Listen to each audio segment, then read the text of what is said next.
Doctor Prasad 1 minute. Mister Prasad phone.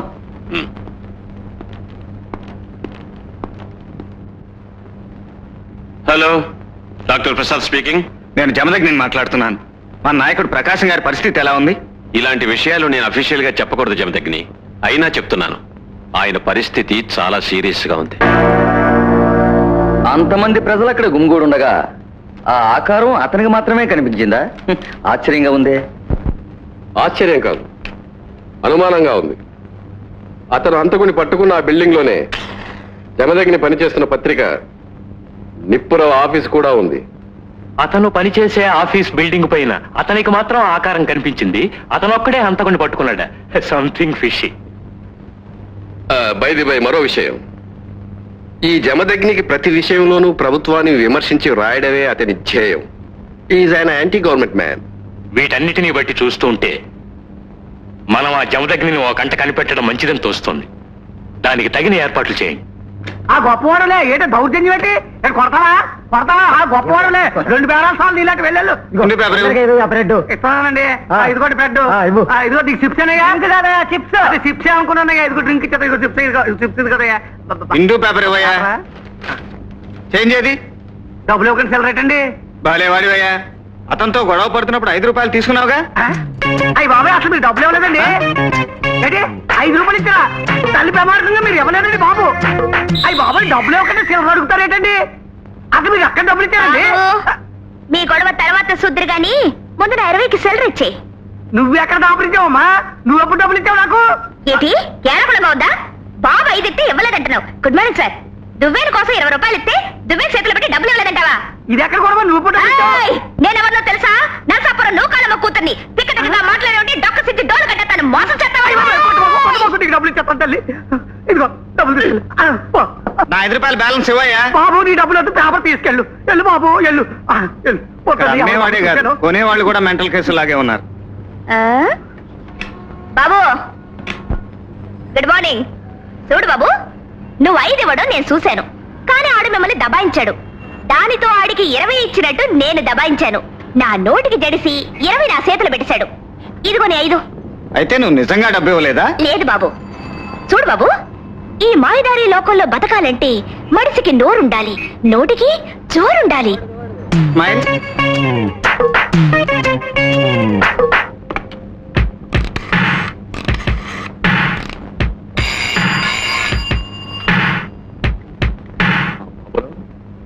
కోర్టులో విచారణ రేపే కదా?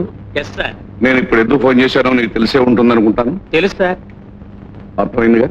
అర్థమైంది. అలాగే ప్రకాశం గారి మీద హత్యా ప్రయత్నం చేసిన రవి గురించి ఎంక్వైరీ చేశాను. అతను ఇంతకు ముందు చిన్న చిన్న దొంగతనాలే చేశాడు గాని పెద్ద నేరాలేమీ చేయలేదు. పార్టీలో ఉన్న ఇంటర్నల్ పాలిటిక్స్ కారణంగా కొన్ని బలమైన శక్తులు, కొందరు ముఖ్యమైన వ్యక్తులు ఈ హత్యకు ప్రేరేపించుంటారు. అవును జమదగ్ని, మాకు అదే అనుమానంగా ఉంది. అందుకే ఆ కుర్రాడి తరఫున డిఫెన్స్ లాయర్ గా కేసు టేకప్ చేసి కస్టడీలో ఉన్న అతన్ని కలిసి అతని ద్వారా అన్ని వివరాలు రాబట్టడానికి ప్రయత్నించాను. కానీ నాకు ఆ ఛాన్స్ లేకపోయింది. What do you mean? ఎంత పెద్ద నేరస్తుడికైనా డిఫెన్స్ లాయర్ ఉండొచ్చు. మీరు వెళ్ళి కలవచ్చుగా. అతను చెప్పింది నిజమే. రామనాథం వెళ్ళేటప్పటికే గవర్నమెంట్ లాయర్ని ఏర్పాటు చేసింది. I see. ఇది కూడా పెద్దలెవరో తెలివిగా చేసిన పని అయి ఉంటుంది. కాకపోతే పిపి గోవిందరావు మన తరపు మనిషిని వాళ్ళకి తెలియదు. సి మిస్టర్ గోవిందరావు, కోర్టులో ఆ కుర్రాన్ని క్రాస్ ఎగ్జామిన్ చేసి ఇండైరెక్ట్ గా భయపెట్టైనా సరే అతను నోటి వెంట నిజాన్ని రాబట్టి అతను వెనకున్న మనుషులెవరో తెలుసుకునేట్టు చేయాలి.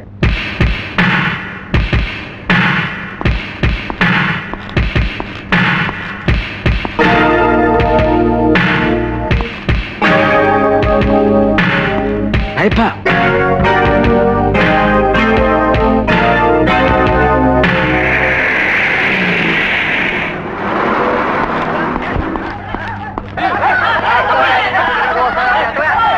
ప్రకాశం గారు కాల్సిన వేడరా?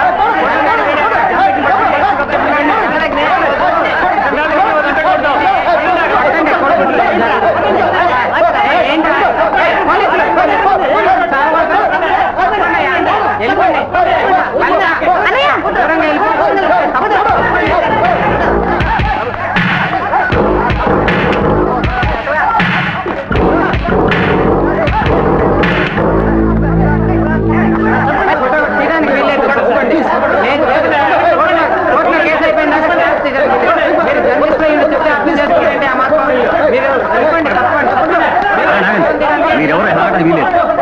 ఏమిటి సార్ జర్నలిస్ట్ ఏమిటి? అర్థం చేసుకోండి సార్. చెప్తే వినండి సార్, మాట వీలేదు.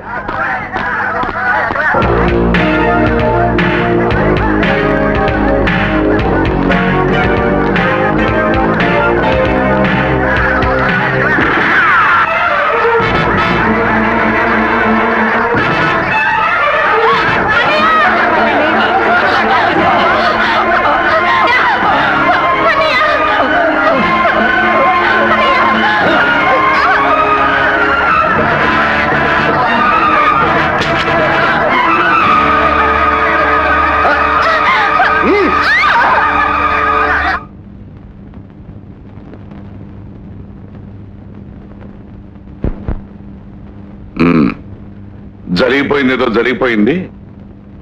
ఆ డబ్బు తీసుకెళ్లి నీ కూతురు పెళ్లి చేసి హాయిగా బతుకు. నా బిడ్డను నాకు దూరం చేసి నాకు నోట్ల కట్టలిస్తారట. నా కారులో తీసుకెళ్లి నా బిడ్డ కావాలి, లేకపోతే మీ బ్రతుకులు బజార్లో కడుగుతాను.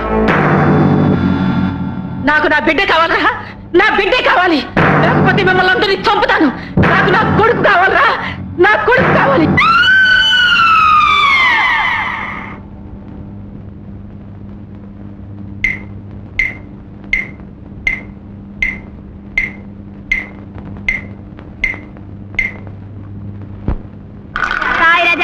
కాయ రాజాకాయ్ దేని మీద వేసిన 1కి 10 రెట్లు. కాయ రాజాకాయ్.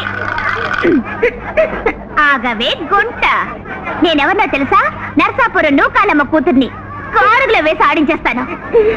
కాయ రాజాకాయ్ 1కి 10 రెట్లు. ఒంటె గుర్రం ఏనుగ దేని మీద వేసిన 1కి 10 రెట్లు. కాయ రాజాకాయ్.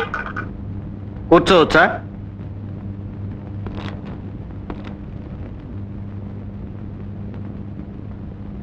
చూడమ్మా, మీరే కదూ పార్వతమ్మ?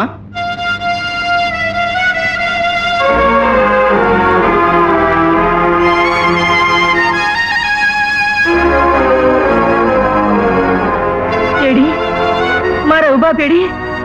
మా రఘుబాబుని మీరే చంపేశారు. నేను చేస్తే నాకు ముందు తలకొరువు పెడతాడని మీరే వాడి చంపేశారు.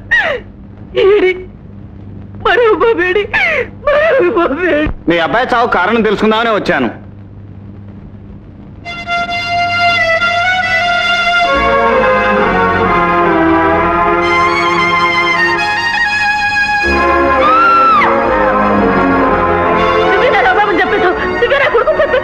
నా కొడుకు నాకు దూరం చేస్తావా? ఏడి నా కొడుకేడి?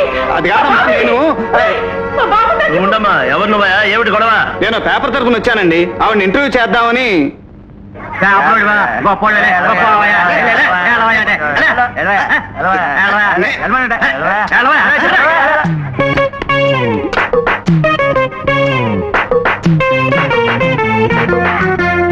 ఏంటి బాబు, కెమెరా కాసేది నువ్వేనా? చూద్దాం అదృష్టం నీకుందా నాకుందా చూద్దాం. వేసేసా. ఆశీను కాదు, కెమెరా నాది. ఇదిగోయా, తీసుకో. ఓడిపోయావా బాబు? కెమెరా పోయిందా? ఇక నీ దగ్గర కాయడానికి ఏమైనా ఉందా? పెట్టు. కాయటం లేదు, గీయటం లేదు. ఇటు ఏటి ఆటల మీద కాదు ఓడిపోయావు, మళ్ళీ ఇమ్మంటావేటి? వెళ్ళ. బొమ్మ మీద ఎవరు వేశారు? జారి పడితేను. జారి పడిందో ఎగిరి పడిందో నాకు అనవసరం. బొమ్మ మీద కాసావు, ఓడిపోయావు. ఇదేవను పిచ్చి పిచ్చిగా వాక్కు. మర్యాదగా నా కెమెరా నాకు ఇవ్వకపోతే నిన్ను నీ చక్రాన్ని పోలీసులకు పట్టించేయగలను. ఇప్పుడు నువ్వు నా చేయి పట్టుకున్నందుకు నేను పోలీసులకు పట్టిస్తాను.